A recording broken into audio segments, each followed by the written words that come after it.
वन्दे वन्दारुमन्दारम् इन्दिरानन्दकन्दलम् अमन्दानन्दसन्दोगबन्धुरम् सिन्दुराननम्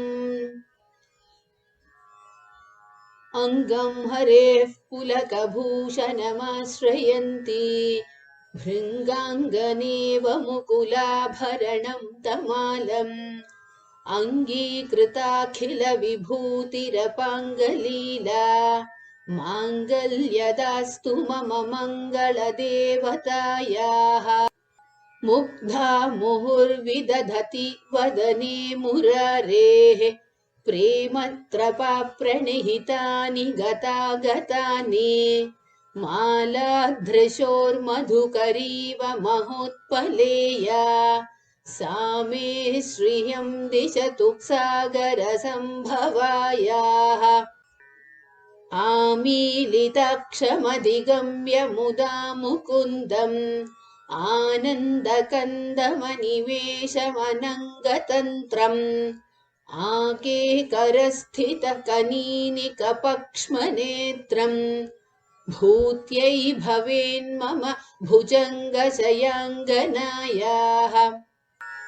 बाह्वन्तरे मधुचितश्रुतकौस्तुभेया हारावलीव हरिनीलमयी विभाति कामप्रदा भगवतोऽपि कटाक्षमाला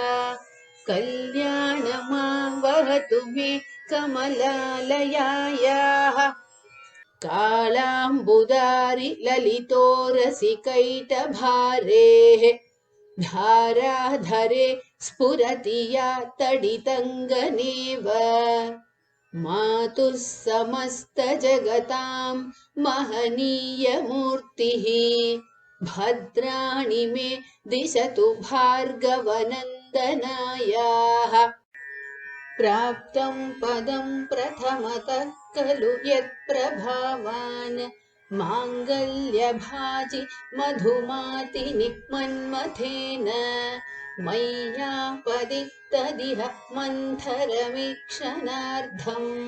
मन्दालसं च मकरालयकन्यकायाः विश्वामरेन्द्रपदविभ्रम दानदक्षम् आनन्दहेतुरधिकं मुरविद्विषोऽपि ईशन्निषीदतु मयि क्षणमीक्षणार्धम् इन्दीवरोदर सहोदरमिन्दिरायाः इष्टाविशिष्टमतयोऽपि ययादयाद्रा दृष्ट्या त्रिविष्टपपदं सुलभं लभन्ते दृष्टिः प्रहृष्ट कमलोदरदीप्तिरिष्टां पुष्टिं कृषीष्ट मम पुष्करविष्टरायाः दद्याद्दयानुपवनो द्रविणाम्बुधाराम् अस्मिन्न किञ्चन विहङ्ग शिशौ विषण्णे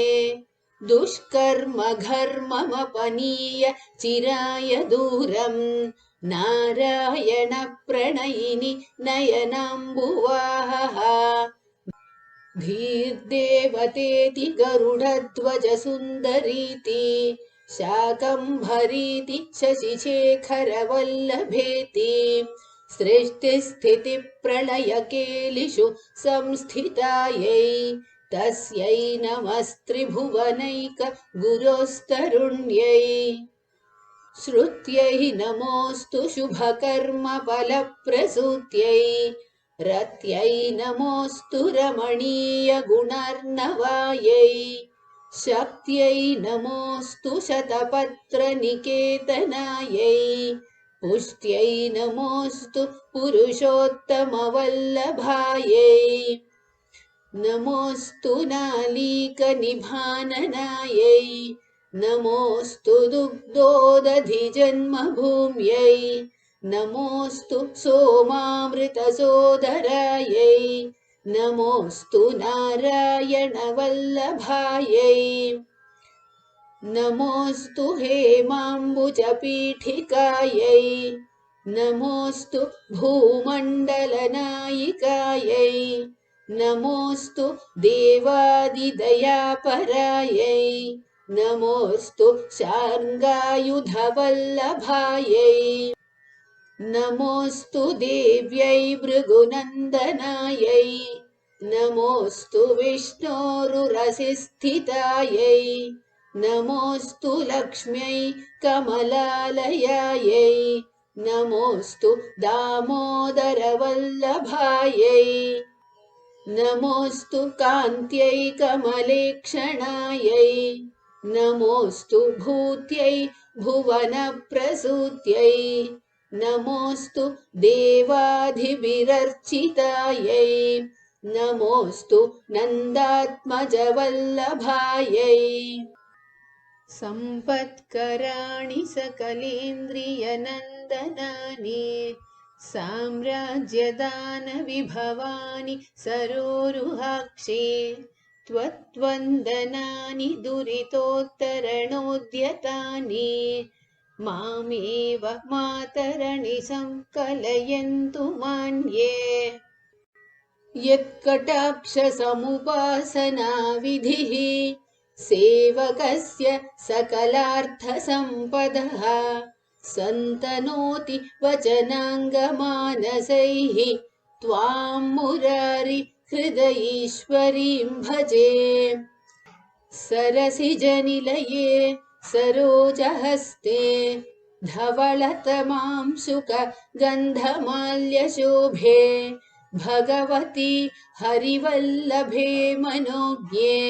त्रिभुवनभूतिकरि प्रसीद मह्यम् दिग्धस्तिभिः कनककुम्भमुखावसृष्ट स्वर्वाहिनी विमलचारुजलप्लुताङ्गीं प्रातर्नमामि जगतां जननीमशेष लोकाधिनाथ गृहिणीम् अमृताब्धिपुत्रीम् कमले कमलाक्षवल्लभे त्वम् करुणापूरतरङ्गितैरपाङ्गैः अवलोकय मामकिञ्चनानाम् प्रथमं पात्रम् अकृत्रिमं दयायाः देवी प्रसीद जगदीश्वरि लोकमातः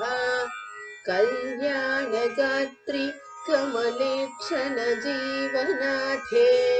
दारिद्र्यभीतिहृदयं शरणागतं माम् आलोकय प्रतिदिनं सदयैरपाङ्गैः स्तुवन्ति ये स्तुतिभिरमोभिरन्वहम् त्रयीमयीं त्रिभुवनमातरं रमाम् गुणाधिका गुरुतर भाग्यभागिनः भवन्ति ते भुवि भूतभाविताशयाः